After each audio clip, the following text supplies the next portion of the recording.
그 영국의 웨스트민스터 체플이라는 유명한 교회가 있습니다. 잘 아시는 그 로이드 존스 목사님이 시구하셨던 교회고, 그 전에 이제 강해설교의 왕자라고 하는 켄맨 몰간이라는, 저도 참 존경하는 설교자분이 하나인데, 이분이 또 오랫동안 사역하셨던 바로 그 교회가 웨스트민스터 체플입니다.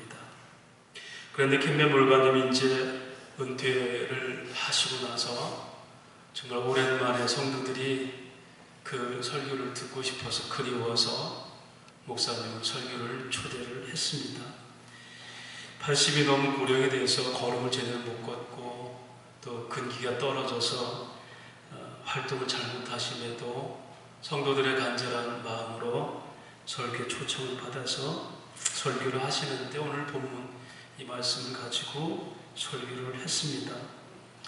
그런데 워낙 고령이고 또 말씀을 잘 못하셔서 부축을 받으며 강단에 올라와서 딱 한 구절을 설교를 했습니다. 여러분, 서로 사랑하십시다. 하나님은 사랑이십니다. 이게 설교의 전부였습니다. 그런데 그 순간 더 놀라운 건, 한 줄의 설교를 듣고 그 청중들이 통곡을 하면서 그 사랑 없음에 대한 회개가 터졌고 서로 부둥켜 안고 용서를 구하는 일들이 현장에서 벌어졌다는 겁니다. 기름진 설교가 아니고 논리 정연한 설교가 아니고 구성을 갖춘 설교가 아니고 성령이 역사하는 설교의 현장이었다라고 그렇게 표현합니다. 전하가 듣는 모든 것이 성령을 통한 역사의 현장이었다, 이렇게 후세는 기록하고 있습니다. 저는 설교자로서 매 순간 이 현장들을 꿈꿉니다. 그런 교회가 성경에 있죠. 데살로니가 교회입니다. 데살로니가전서 1장 5절 6절에 우리가 말로만 너에게 전한 것이 아니라 성령의 능력과 큰 확신으로 너에게 전했고, 또 너희는 많은 환난 가운데서 성령의 기쁨으로 말씀을 받아 주를 본받는 자가 되었고, 또 너희는 말씀을 받을 때 사람의 말로 받지 아니하고 하나님 말씀으로 받았으니 진실로 그러하도다. 그리고 결과를 이렇게 설명하여 데살로니가서 1장 7절 8절에 그러므로 너희가 마게도냐와 아가야에 있는 모든 믿는 자의 본이 되었느니라. 주의 말씀이 너희에게로부터 마게도냐와 아가야에만 들릴 뿐 아니라 하나님을 향하는 너희 믿음의 소문이 각처에 퍼졌으므로 우리는 아무 할 말을 없다. 설교자가 설교하고 나서 그 말씀이 역사하니까 그 소문들이 온 천지에 퍼졌어요. 예수 닮은 모습들이. 그러니까 설교자들이 그러는 거, 우리가 할 말이 없다. 행복한 사역이죠. 저는 부족함이 많지만 성경을 믿습니다. 그래서 이 성경의 현장들을 늘 꿈꿉니다. 오늘 제가 아침에 산책을 하면서 제가 주일을 왜 기다릴까를 묵상해 봤습니다. 제 설교가 잘한다고 제 스스로 의기양양해서 뭔가 해보려고. 저는 그런 것도 있습니다. 제가 깨달은 은혜를 어떻게 하라도 나누고 싶다는 생각도 했었습니다. 지금은 마음이 달라졌습니다. 성도들이 살아 움직인다면 할 말 없는 설교자일지라도 그게 제 행복이라고, 그래서 저는 주일을 기다린다고. 어떤 분은 말합니다. 내리막길을 걷고 있는 교회가 회복할 수 있는 방법을 두 가지로 정리해서 설명한다. 하나는 삼위 하나님을 끊임없이 찬양하는 모습이 되자. 여러분, 교회는 삼위 하나님을 찬양하는 게 교회입니다. 거기서 시설이나 교회 규모나 목사 인간의 자랑이나 그 어떤 것도 교회 안에서는 드러나서는 안 됩니다. 오직 교회는 하나님, 삼위 하나님이 찬양되고 드러나는 것입니다. 두 번째로는 그렇게 하나님을 찬양하는 백성들이 빛과 소금의 역할을 감당하면서 세상에 대해서 하나님을 자랑할 수 애쓰는 교회, 이 두 가지가 회복된다면 내리막길을 걷는 교회는 참으로 회복될 것이다. 그런데 여러분, 이게 힘들잖아요. 세상 온갖 사람 중심으로, 자기 중심으로 돌아가고 끊임없이 인본주의로 빠지는데 하나님만 찬양하기가 너무 힘들고요. 사람의 처세술이나 사람 자기 개발이나 이런 것들을 가르쳐야 될 상황에서 하나님만 찬양하는 게 너무 뒤떨어질 것 같고, 또 교회는 종교생활이지 그렇게 살 수 없어라고 이미 결정되어 버린 환경 같은 교회 현장에서 그 받은 사랑대로 그렇게 사십시오라고 하기가 사실 힘들잖아요. 그래서 목이 메어서 기도할 수밖에 없는 겁니다. 교회는 무너진 게 아닌데, 쓰러진 게 아닌데 왜 교회가 교회에 대한 역할을 못할까? 데살로니가 교회도 그 당시에는 많은 교회 문제가 있었던 교회예요. 칭찬받았지만 그곳에도 이단들이 들어와서 수많은 서설을 보였고요.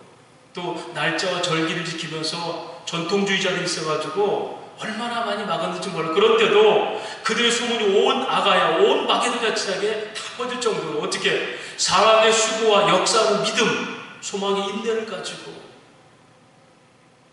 교회가 안 되는 것은 이 본질을 놓쳤기 때문에, 오늘도 그런 현장들이 안 되는 것은 기름진 설교가 아니라 성령의 역사의 현장은 오직 복음이 전파되고 그대로 살고자 하는 그런 열정들이 모일 때, 오늘도 내리막길 교회가 아니라 한 번도 하나님 우리를 내리막으로 보낸 적이 없어요.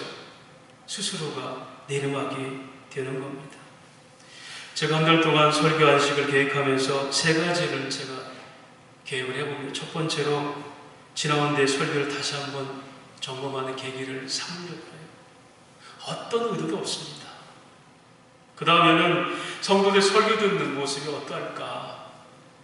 물론 강단에서 제가 설교 듣는 모습도 체크하지만 같이 들으면서 또 설교를 듣는 자로서의 제 위치가 설교자가 아닌 청중들의 입장에서 한번 제가 설교를 들어보려고 해요. 물론 여러 참고로 설교를 듣지만 제가 전하려고 하는 듣는 설교가 아니라 제가 들어서 그 말씀대로 살고자 하는, 그래서 세 가지를 제가 체크를 해보려고, 무엇보다도 성령의 역동적인 역사가 살아 숨쉬는 설교 현장이 되기 위해서 간절한 마음으로 한 달을 보내고 싶어요. 저는 제가 설교만 28년을 해왔어요. 그런데 역동적인 살아 움직이는 역사는요, 하나입니다. 사랑이 움직이는 현장이에요. 오늘 본문의 말씀처럼 여러분, 기독교는 사랑이 기초입니다. 그래서 고린도전서 13장 말하잖아요. 사람의 말과 천사의 말을 할지라도 내게 사랑이 없으면 아무것도 아니다. 여러분, 천사 같은 말을 하고 설교자가 정말 마음을 만지고 위로하고 하는 그런 얘기 할지라도 거기에 그 사랑, 하나님의 사랑, 사람이 사람을 다스리는 사랑이 아니라 하나님의 사랑, 그 사랑이 없으면 아무것도 아니야. 제가 어제 지난 일주일 동안 끊임없이 등대와 어둠, 사랑의 농락, 이런 것들이 계속 마음에 남아요. 잔상으로. 등대는 어두울수록 빛을 발합니다. 세상이 어두울수록 등대의 역할이에요. 교회는 어둠을 낙심하고 두려워하는 게 아니라 오히려 기회를 삼는 겁니다. 세상이 어두울수록 빛을 발하는 거예요. 언제 하나님께서 밝은데 빛을 비추라 그랬어요? 어둠 속에 빛을 비추라 교회야. 세상 어둡다고 교회가 낙심해버려요. 이게 찬스죠. 하나님의 사랑 우리를 끊임없이 고백하지만 농락하고 살 수밖에 없어요. 철저히 농락하며 살죠. 천국은 실컷 그 사랑 농락하다 들어가는 곳이에요. 부모 사랑 다 못 갚잖아요. 다 받아내고 못 갚고 돌아가시잖아요. 천국도 그래요. 그나마 좀 철들면 부모 마음 알아주고 헤아리고 이게 그래도 좀 편한 성도들 아니겠습니까? 철없어도 가요. 천국은 징징거려도 가요. 농락당함을 하나님은 기뻐할 수도 있어요. 그러나 철이 들어서 그 마음을 헤아려준다면, 그 사랑을 감히도 그리스도의 이름을 베푼다면 그게 사랑의 현장이고 역사의 현장이죠. 바로 데살로니가 교회가 그랬죠. 말씀을 그렇게 받은 자들이 믿음의 역사하고 사랑의 수고가 있었고 소망 중에 인내를 했었어요. 그런데 그렇게 된 근거를 데살로니가서 1장 4절에 이렇게 말합니다. 하나님의 사랑하심을 입은 형제들아, 너희를 택하심을 아노라. 자, 너희가 그렇게 현장이 된 것은 하나다. 너희가 하나님 사랑이 뭔지를 지금 아는 거야. 전화 없어도 그 사랑을 모르면 우리는 변하지 않습니다.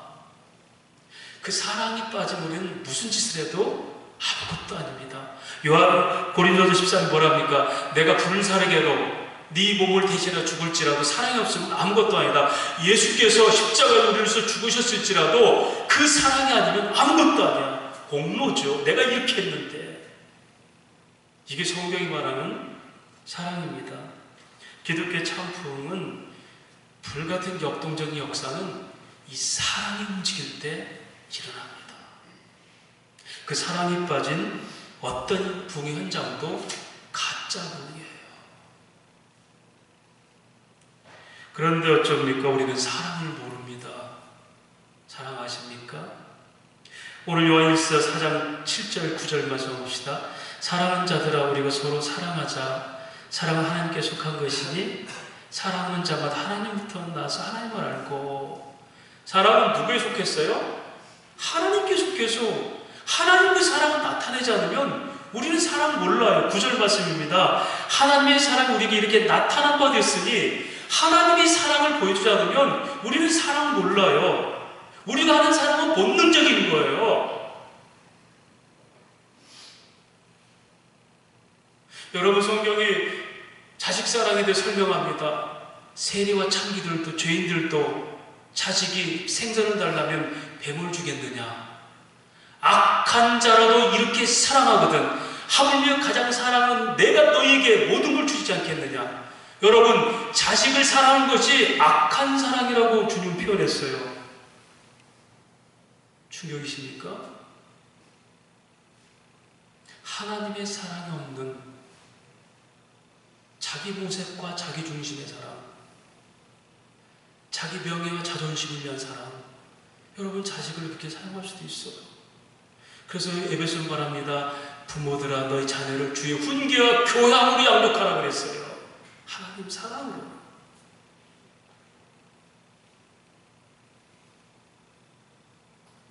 어느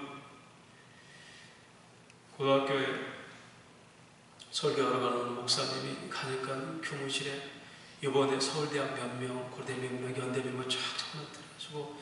막 자랑을 드리고 하나님이 사랑하셔서 우리를 학교를 사랑하셔서 이렇게 많은 또 명문대를 가게 됐다고. 그러냐고. 그러고 나서 예배 시간에 얘기했대. 여러분 명문대가 안 간 사람은 하나님이 버렸습니까?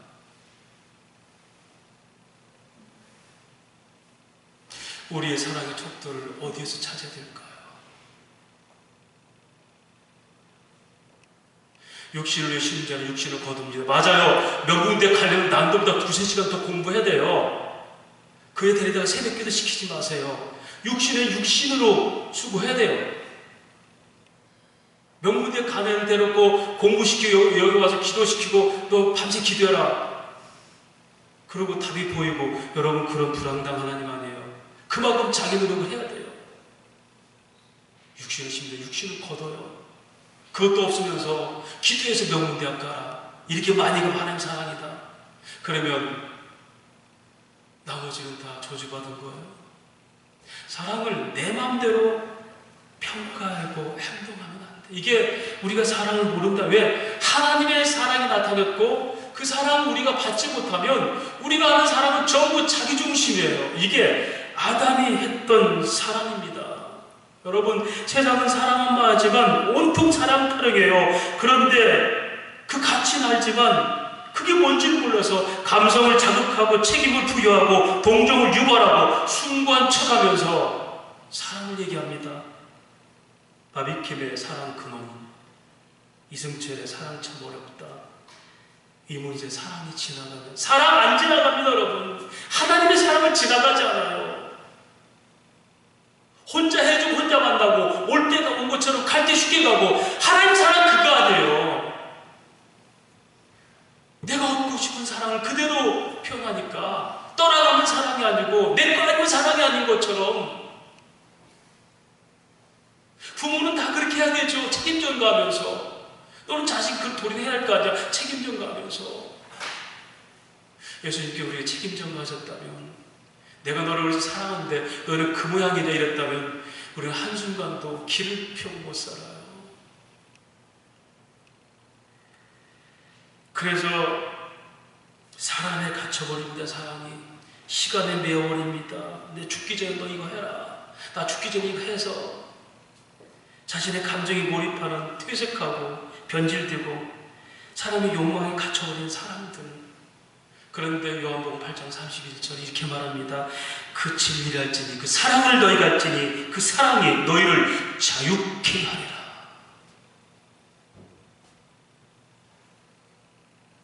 에릭 프롬도 이런 말 했습니다. 사랑은 지배가 아니라 상대를 자유케 하는 것이다. 왜 그렇게 우리가 사랑이 자유를 뺏기고 지배당했을까요? 이게 사장 18절 말씀입니다. 사랑 안에 두려움이 없고 온전한 사랑이 두려움을 내쫓는다니, 두려움에는 형벌이 있습니다. 두려워한 자는 사랑 안에서 온전히 이루지 못하였느니라. 하나님의 사랑으로 지음받은 인간이 왜 두려웠을까요? 죄가 인간의 변질을 시켜버린 겁니다. 온전한 사랑에서 두려운 사랑으로. 이게 아담, 인간의 야심의 결과죠. 창세기 3장 5절, 그는 사랑을 욕망으로 도구화했습니다. 너 그거 먹는 날은 너희 눈이 밝아서 하나님처럼 될 거야. 하나님의 사랑을 자기 욕망의 도구로 전락시켰습니다. 창세기 3장 12절, 죄를 짓고 은폐해버리는데 사랑을 생각했죠. 너 왜 그걸 따먹었느냐? 아담이 이르되 하나님 주셔서 나와 함께 있는 저 여자가 내게 주시면 내가 먹었나이다. 사랑으로 맺어진 이 사랑을 죄의 은폐로 변질시켜버립니다. 창세기 2장 23절에 참 사랑의 노래를 농락하죠. 하나님이 아담에게 하와를 주니까 이는 내 살 중에 살이 뼈 중에 뼈다, 참 노래를 불렀는데 자기 사랑에 갇혀서 그 노래를 농락해버리죠. 이게 세상에 말하는 사랑이요. 왔을 때는 즐거운데 떠나면 쓸쓸함. 하나님은 그렇게, 하나님의 사랑, 온전한 사랑은 떠나고 들어오고 이게 아니에요. 하나님이 사랑이시라. 지금도 사랑이고 영원한 겁니다. 사랑이었어, 사랑일 것이가 아닙니다. 사랑입니다. 하나님 사랑이시다. 그렇게 농락당한 하나님께서 버려두지 않고 사랑을 깨우쳐서 보여주셨습니다. 다시 회복시켰습니다. 10절입니다. 사랑 10절. 사랑은 여기 있으니 우리가 하나님을 사랑한 것이 아니요. 여러분, 이 사랑은 우리가 시작한 사랑 아니에요. 저와 여러분이 밤새워 기도하면서 하나님 사랑합니다 별짓 다 해도 우리 마음에서 시작된 사랑은 전부 자기 욕망을 위한 기도의 사랑이에요. 우리는 하나님 사랑을 하지 못했어요. 하나님 우리를 사랑했고 이 사랑은 하나님이 시작했기 때문에 그 시작되신 하나님의 사랑을 찾아가야 돼요. 그런데 그 사랑은 욥기서에 욥의 고난을 통해서도 사랑을 얘기해요. 이스라엘 백성 400년 동안 노예로 애굽에 넣으면서도 그 사랑을 노래해요. 내 방식대로 사랑 안 하면 왜 사랑한다면서 내게 병이 있고 내게 왜 재산이나 몰수되고 이런 심각한 비난을 당하게 합니까? 하나님 왜 나를 이렇게 세상에서 이렇게 만드십니까? 내게 출발한 사랑은 그렇게 요구하지만 하나님께서 출발한 사랑을 하는 요구는 주신 이도 여호와시요 가져가시도 여호와시니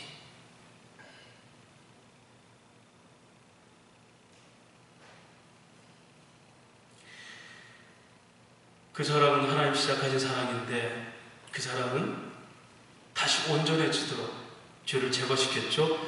우리가 하나님 사랑한 것이 하나님 우리를 사랑하사 우리 죄를 속하기 위해서 화목제물로 그 아들을 보내셨습니다. 이게 온전한 사랑이 회복되는 능력이에요. 누구 안에서? 예수 안에서. 그러면 그 사랑을 농락하고 왜곡한 우리를 대신해서 아들이 십자가에서 불의한 제물로 왜곡됐죠. 참이신 하나님이 불의한 제물로 십자가에 죽어요. 우리의 모든 누명을 다 쓰고 죽어요. 이걸 뭐라고 하죠? 대속의 은혜라고 해요. 그러므로 너희가 이제 사랑이 뭔지 알았다. 할렐루야. 그 사랑을 아는 것이 사랑입니다. 이 사랑을 모르고 사랑을 잃으면 사랑은 여전히 상대를 농락대상으로 보는 거예요. 연인들이 대화해줘. 자기 나 사랑해? 사랑해. 얼마큼 사랑해? 목숨 걸고 사랑해. 그래? 증명해봐. 예. 그럴 수 있는 연인이 있을 수 있어요. 그런데 하나님은 사랑할 만한 대상이 아니라 자기가 아닌 우리들, 원수됐던 우리들, 죄인됐던 우리를 위해서 아들을 죽이셔서 내가 너 사랑한 걸 증거해 보이겠다고 죽이신 거예요. 그게 우리를 회복하시는 능력입니다. 이 사랑을 아가페라고 해요. 이 사랑은 흉내도 못 냅니다. 설교자인 저도 이 사랑을 얘기하기에는 참 입술이 더러워요. 그래서 이 사랑에는 성령 충만받고 화로다 내 입술이요 내가 더러운 입을 가졌습니다. 그런 선지자이고 말씀을 전하는 자였지만 성령을 보고 나니까 성령 가득한 주의 영광을 보고 나니까 입술이 더러운 자가 돼버린 거예요. 내가 지금까지 했던 말들이 너무 더러웠어요. 사랑도 모르고 사랑 얘기했고 은혜 모르고 은혜 얘기했고 하나님의 공의를 모르고 공의를 선포했습니다. 내 입술이 부정한 자여 화로다 나여 숯불에 입술을 대면서 가라 이제 내가 너를 선지자로 보내노라.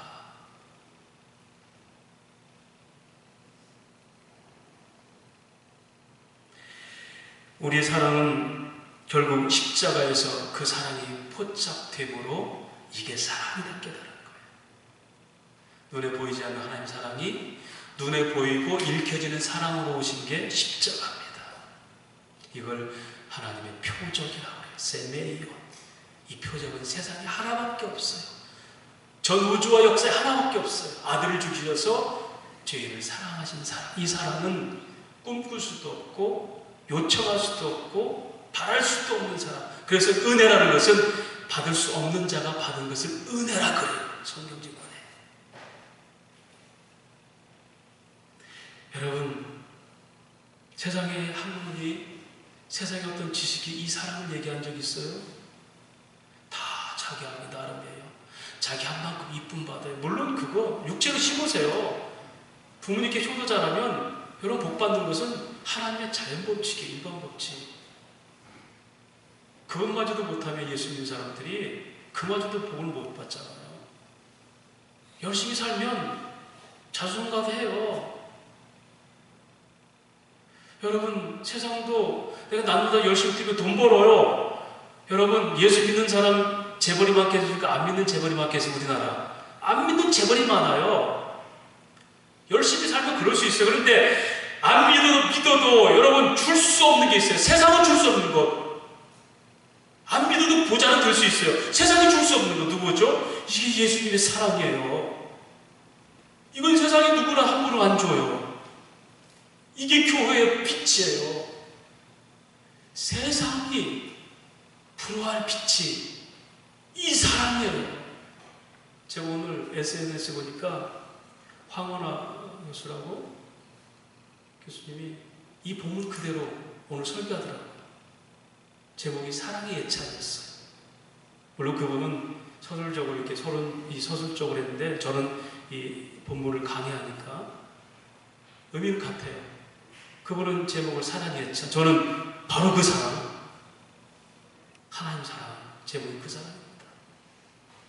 사랑은 누구든지 예찬할 수 있어요. 다 예찬할 수 있어요. 내게 좋은 사랑. 그런데 그 사랑을 모르면 우리가 하는 예찬 자체가 자기 암시밖에 안 돼요. 나를 위한.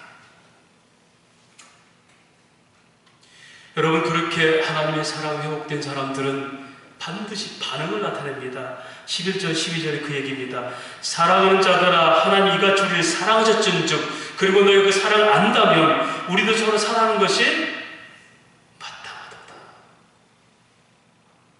마땅합니다. 이 말은 오펠로스라는 단어예요. 오펠로스라는 단어는 유익하다는 뜻이고, 유익하다는 뜻은 디모데전서 4장 7절 8절에 경건하다는 뜻이에요. 경건이라는 것은 유세모비아는 단어인데, 유라는 적도는 좋다는 뜻이에요. 세모비아는 예배하다는 뜻이에요. 좋은 예배, 이걸 축약해서 말하면 여러분, 사랑은 참 예배자의 모습입니다. 너희가 정말 그 사랑 알았다면, 너희가 예배자라면 그렇게 이웃을 사랑하는 것이 참 예배자야. 오늘 회중 예배를 여러분, 우리 영혼의 안식을 위해서 예배 드리잖아요. 은혜 받잖아요. 그 다음에 어떻게 할 겁니까? 내 심령 밖을 못 넘어가는 이 은혜가 과연 우리의 은혜일까요?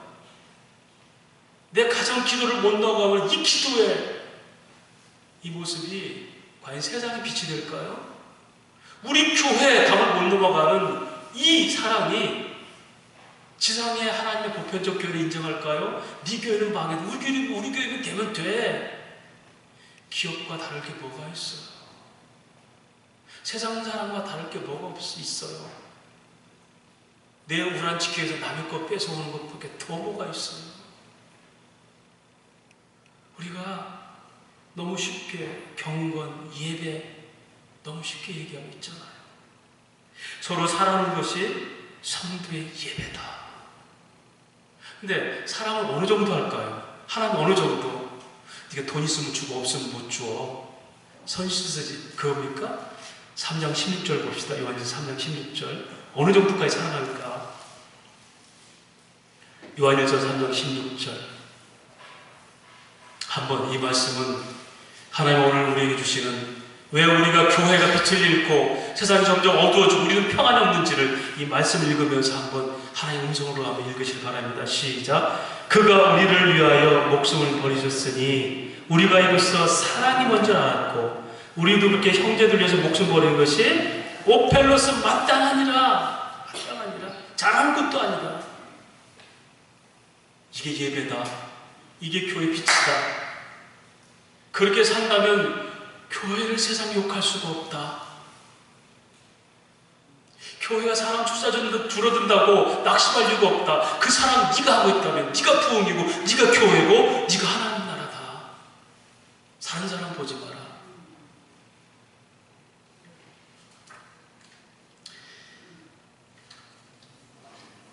하나님의 사랑을 알고 그 사랑을 통해서 이웃사랑하는 것, 이것이 사랑에 마땅한 반응입니다. 12절 말씀, 어느 때나 하나님을 본 사람이 없을 때만 우리가 서로 사랑하면 하나님은 우리 안에 거하시고 그 사랑이 우리 안에 온전히 이루어진다. 자, 이제 요한사도는 마지막으로 사람들이 하나님 보여달라고 그러지? 네가 본 하나님을 그대로 얘기해. 네가 본 하나님 어떤 하나님이야? 십자가의 사랑 하나님. 전도는 그 사랑의 노래를 그 죄인들 그와 함께 같이 부르는 게 전도예요. 온전히 이루어지느냐. 텔레오. 그 사랑이 너희 안에서 온전히 이루어진 게 뭐야? 네가 그렇게 사랑할 때.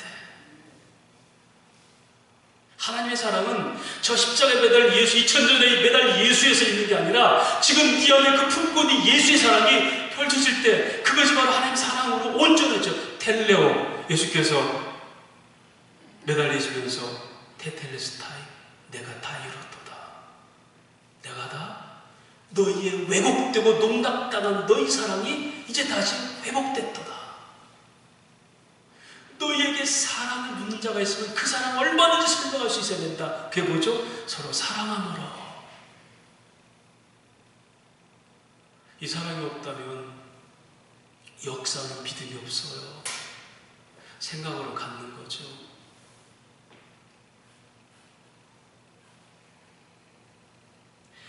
깨달은 사랑이 지속되는 것을 부흥이라고 해요. 하나님의 사랑을 통해 깨달은 신자들이 지속적으로 이웃을 향해 사랑을 나가는 것. 기독교의 참된 부흥은 교리의 부흥이 아닙니다. 성경에 하나님의 사랑을 실천하는 역사는 믿음이 불처럼 세상에 일어날 때 그게 부흥이에요. 그 결과 하나님의 사랑을 세상에 알려서 그 이름 속에 있는 그 사랑을 마음껏 드러내는 것을 부흥의 시대라고 해요. 사랑이 넘치는 시대. 마태복음 5장 6절에 말합니다. 이와 같이 너희 그 사랑의 빛을 사람에게 비추어서 그들이 너희 착한 행실을 보고 하늘에 계신 너희 아버지께 영광을 돌리게 하라. 이게 부흥입니다. 이게 빛이고 교회고 어둠 속에 더 빛을 발하는 등대의 역할이에요. 진정한 전도와 온전한 구원은 12절의 그 말이에요. 어느 때 하나님 본 사람이 없어요. 누구도 하나님 안 보시죠. 사랑 모르면. 그런데 너희가 그 사랑한다면 서로 너희가 사랑해서 우리 안에서 거하시고 이 우리 안에 그런 그 사랑이 우리를 깨우쳐주시고 또 우리 그 사랑이 우리 안에서 이루어진다. 그 네가 받은 그 하나님과의 사랑이 공동체 안에 이루어진다. 이게 온전한 사랑과 진정한 구원과 전도를 얘기해요. 그렇습니다. 우리가 욕망으로 변질시킨 사랑으로 인하여 저주받아 형벌에 처할 운명이 예수께서 십자가에 죽으심으로 우리를 대신하여 형벌을 받게 하고 그것을 아는 것을 그 사랑을 아는 자라 이렇게 얘기합니다. 그 사랑은 반드시 이웃에게 흘러넘쳐가서 그 사랑이 설명되어야 되고 그래서 그리스도 안에 있는 하나님의 사랑을 함께 찬양하는 것을 교회의 역할이다 이렇게 얘기해요. 그래서 에베소서 1장 12절 이는 우리가 그리스도 안에서 전부터 바라던 그의 영광이 찬송에 되게 하려 함이라. 하나님은 사랑이시니까. 그 사랑이 없다면 부질없는 사랑 타령밖에 안 됩니다. 그 사랑만이 사랑을 더 아름답게 합니다. 하나님의 노래는 온전하셨습니다. 사람을 만드시고 나서 창세기 3장 1장 32절에 보시기에 심히 좋았더라 그렇게 말씀하십니다. 인간의 욕망으로 왜곡되지 않고 농락당하지 않은 그 모습 그대로를 하나님은 기뻐하셨습니다. 그런데 인간의 그 사랑을 농락해버렸죠. 그런데 하나님이 그 사랑을 회복하셔서 그 사랑의 뭔지를 다시 확인시키셨습니다. 하나님은 우리에게 지금도 여전히 보시기에 심히 좋았더라 그 마음으로 우리를 향해 사랑의 노래를 부르십니다. 스바냐서는 그 당시 이스라엘 백성들이 하나님을 떠나고 배반하고 우상을 섬겨서 하나님의 심판을 예언하는 예언서가 스바냐서입니다. 너희는 장차 나라가 멸망하고 너희 자녀들은 칼로 대로져 죽겠고 너희 아내들은 창녀로 팔려가고 너희는 정천 나그네로 집도 없이 쫓겨나리라. 그런 하나님의 징계와 심판을 예고하면서도 그러나 나는 너희를 다시 돌아오게 하는데 너희가 그렇게 심판받을 주인으로 지금 살고 있어도 나는 이 사랑을 너희에게 고백할 수밖에 없어고 부른 노래가 스바냐 3장 17절에 얘기해요. 너희 하나님 여호와가 너희 가운데 계시니 그는 구원을 베푸신 전능자라. 그가 너로 말미암아 기쁨을 잊지 못하며 너를 잠잠히 사랑하시며 너로 말미암아 즐거이 부르며 기뻐하시리라. 이 모습을 볼 때예요. 온갖 죄를 짓고 심판을 지금 계획하고 있으면서도 내가 너희를 버리는 게 아니라 참 사랑을 회복하게 합니다. 그래서 고난도 우리에게 복인 것입니다. 사람이 얼마나 아름다울 수 있을까요, 여러분? 여러분 정말 사람이 아름답다 생각하십니까? 돈이 있으면 아름답다 생각하십니까? 명예가 높아지면 아름답다 생각하십니까? 우리는 요사이 너무 위에 있는 분들의 추악한 모습을 너무 많이 보잖아요.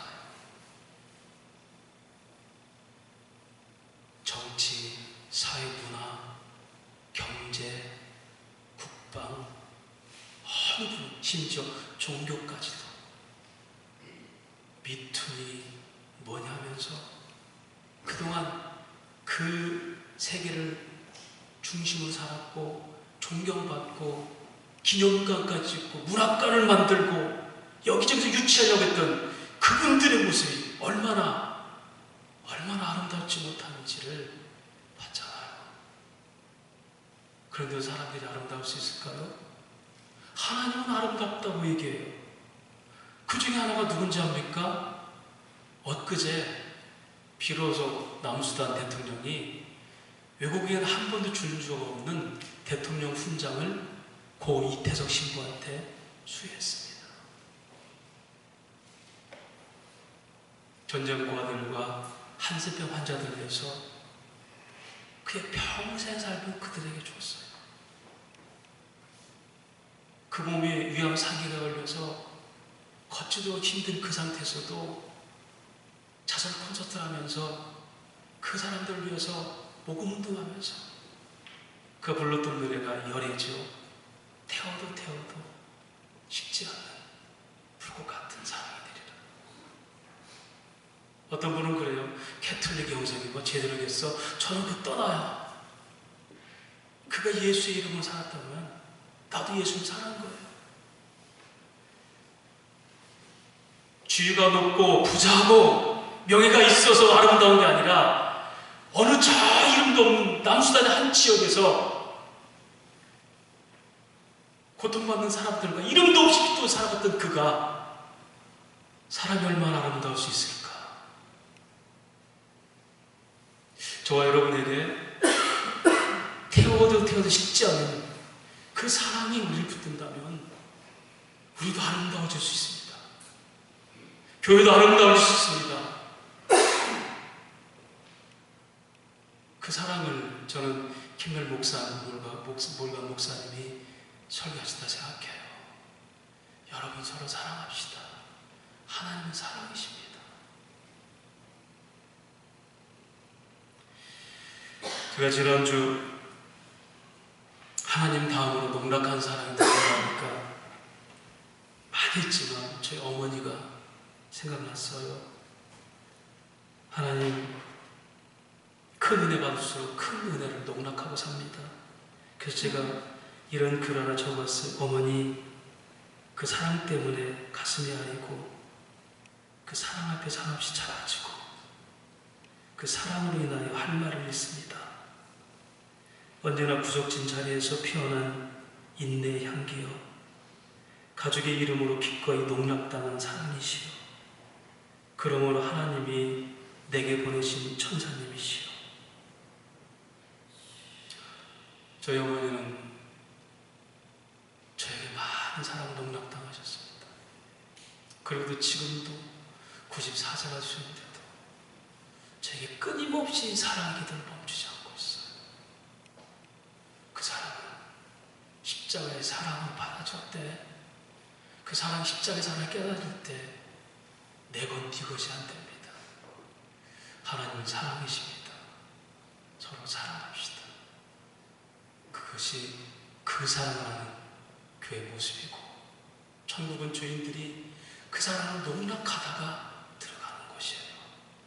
조금 더 농락하는 빛을 낮추는 것이 우리가 살아가는 거룩한 삶입니다.